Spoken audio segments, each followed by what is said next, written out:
उत्तर भारत में ठंड से गंभीर स्थिति बनी हुई है। इसको लेकर भारत मौसम विज्ञान विभाग ने कहा कि दिल्ली, हरियाणा और चंडीगढ़ जैसी जगहों पर अधिकतम तापमान सामान्य से कम दर्ज किया गया है। हरियाणा के कई स्थानों पर, राजस्थान के कुछ स्थानों के साथ पंजाब के कुछ हिस्सों में ठंड से गंभीर ठंड की स्थिति बनी रही है।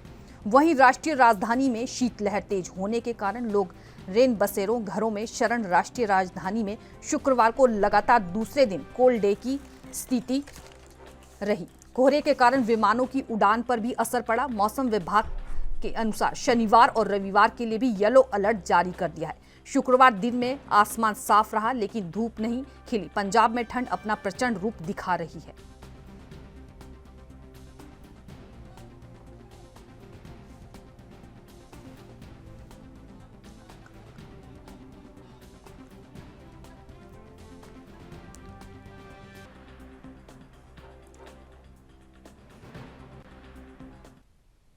इस खबर पर अधिक जानकारी के लिए हमारे सहयोगी अकरम खान हमारे साथ जुड़ चुके हैं। अकरम, जानना चाहेंगे, उत्तर भारत में ठंड का प्रकोप दिख रहा है, काफी ज्यादा ठंड बढ़ रही है। क्या लगता है अब आगे कब तक ये ठंड रहने वाली है? क्या कुछ एडवाइजरी जारी की है मौसम विभाग ने? देखिए, अगर ठंड की बात की जाए तो जिस तरह से पहाड़ों पे बर्फबारी हो रही है, उसका असर सीधा उत्तरी भारत में देखने को मिल रहा है। चाहे वो दिल्ली हो, हरियाणा हो, पंजाब हो, राजस्थान हो और उत्तर प्रदेश हो। इसके साथ साथ कई राज्यों में ठंड का जो प्रकोप है वो लगातार बढ़ता जा रहा है। दिल्ली की सबसे पहले अगर बात की जाए तो यहाँ पर तीसरे दिन भी कोल्ड डे घोषित किया गया है। इसके साथ ही तापमान में बेहद गिरावट दर्ज की गई है। और वही उत्तर प्रदेश के गौतम बुद्ध नगर में भी कल यहाँ पर बारिश हुई थी हल्की, जिसके बाद जो ठंड है वो बढ़ गई है। शीतलहर इसके साथ ही बढ़ी है और ठंडी हवाओं ने लोगों का मुश्किलें बढ़ा दी हैं। हालत ये है कि जो गौतम बुद्ध नगर और उत्तरी भारत के आसपास के जिलों के अधिकारी हैं वो रैन बसेरी की तरफ रुख कर रहे हैं। तैयारियों का जायजा भी ले रहे हैं कि वहां पर किसी तरह से लोगों को परेशानी तो नहीं हो रही है। जगह जगह अलाव भी जलाया जा रहा है। इसके साथ ही सर्दी के सितम की अगर बात की जाए तो गौतम बुद्ध नगर के अलावा यूपी के कई जिलों में जो छुट्टियां थी बच्चों की वो अब 14 जनवरी तक बढ़ा दी गई हैं। ठंड का प्रकोप इतना ज्यादा है कि कई जगह तापमान 4 डिग्री सेल्सियस तक पहुंच चुका है। मुजफ्फरनगर की बात की जाए तो मुजफ्फरनगर में 4.3 सेल्सियस तापमान दर्ज किया गया है, जो बेहद कम है। इसके साथ ही हरियाणा, चंडीगढ़, पंजाब, उत्तर भारत में शीतलहर बहुत बढ़ी हुई है, जिसकी वजह से लोगों की दुश्वारियां बढ़ रही हैं। मौसम विभाग की अगर बात की जाए तो मौसम विभाग ने जो एडवाइजरी जारी की है, उन्होंने कहा कि आने वाले 4 से 5 दिन तक लगातार इसी तरह सर्दी का सितम जो है वो जारी रहेगा। और पूर्वी यूपी हो, इसके साथ जो वो हरियाणा है और पंजाब है, उसमें बारिश होने का भी अलर्ट मौसम विभाग ने जारी किया है, जिसके बाद कहीं ना कहीं सर्दी जो है वो बढ़ेगी और इसका सीधा असर अब देखने को मिल रहा है। मेरे पीछे अगर आप देखें तो कई जगह तक जो कोहरा है उसकी विजिबिलिटी काफी कम नजर आ रही है। लगभग 100 मीटर तक की विजिबिलिटी जो है वो बढ़ रही है, जिसकी वजह से लगातार जो लोगों की परेशानियां वो सामने आ रही है। इसके साथ ही जहां हाईवे है, कोहरे की वजह से वहां पर दुर्घटना की खबर भी आ रही है और इसी को लेकर लोगों को सतर्क रहने की भी अपील की गई है। वहीं हरियाणा हो, चंडीगढ़ हो, इसमें कई जगह पर जो तापमान है वो कम दर्ज किया गया है और कोहरे ने भी मुश्किलें बढ़ा रखी है। राजस्थान की अगर बात की जाए तो वहां पर माउंट आबू में भी तापमान बेहद गिरा है। इसके साथ ही पूरे उत्तर भारत में कोहरे की और शीतलहर की चपेट से लोगों के जो जनजीवन है वो अस्त व्यस्त हुआ है, जिसका सीधा असर अब रेल प्रणाली पर भी पड़ रहा है। साथ ही कोहरे की वजह से कई फ्लाइट भी रद्द हुई है।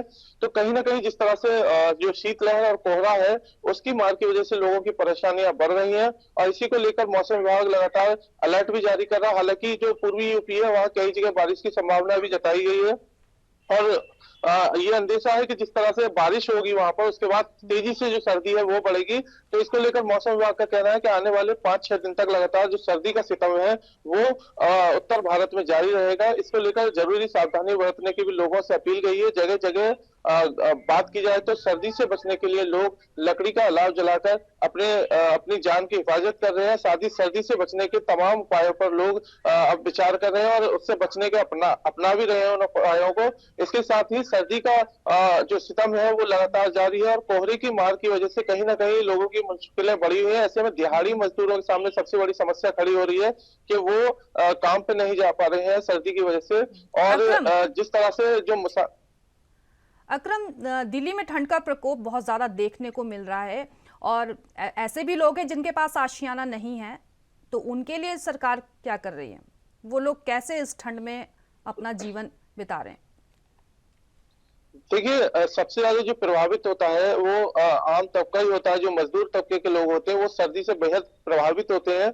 जिनके पास छत नहीं होती वो बेहद परेशान रहते हैं। इसी को लेकर सर्दी शुरू होने से पहले जिला प्रशासन ने तमाम रैन बसेरे और अलाव की व्यवस्था की समीक्षा की थी और बनाई भी थी कि जो लोग होटल पे नहीं जा सकते या सड़कों पे सोने को मजबूर हैं, उन लोगों को रैन बसेरे तक ले जाया जाए। वहां तमाम बेहद बुनियादी सुविधाएं भी दी गई थी। लेकिन जिस तरह से सर्दी बढ़ रही है उसकी वजह से जो रैन बसेरे हैं, जो अलाव है, उसकी जो व्यवस्था है वो कम पड़ रही है। इसको लेकर लोग बेहद परेशान है। हालांकि जैसे जैसे सर्दी बढ़ी है, तो चाहे वो उत्तर प्रदेश के मुख्यमंत्री हो योगी आदित्यनाथ, उन्होंने भी साफ कहा था कि अधिकारी मौके पर पहुंचे और ये सुनिश्चित करें कि अगर कोई राहगीर या कोई मजदूर सड़क पर रह रहा है तो उसको तुरंत रैन बसेरे में लेकर जाया जाए, जहां उसे सर्दी से बचाया जा सके। तो अब जिस तरह से सर्दी बढ़ रही है, तो हमने अभी आज भी सुबह जब देखा कई जगह जाकर और रात में भी इसका जायजा लिया, तो अधिकारी खुद भी मौके पर पहुंच के सुनिश्चित करने की कोशिश कर रहे हैं कि ठंड से किसी की जान नहीं जाए और ठंड की चपेट में कोई नहीं आए। तो इस वजह से जो रैन बसेरे हैं उनको और बढ़ाया जा रहा है और अलाव की व्यवस्था के लिए तैयारी कर रही है। हालांकि कुछ जगह ऐसी हैं जहां पे अभी रैन बसेरे नहीं है और अलाव की व्यवस्था नहीं है, वहां ऐसे में लोगों की दुश्वारियां बढ़ रही है, जहां अधिकारियों को ध्यान देने की जरूरत है और ये सुनिश्चित भी करने की जरूरत है कि कहीं भी कोई सर्दी से कैजुअलिटी नहीं हो या किसी को परेशानी नहीं हो। तो अधिकारी लगातार अब दौरे पे भी उतर चुके हैं, सड़कों पे उतर चुके हैं देखने के लिए कि कहीं कोई व्यवस्था में खामी तो नहीं है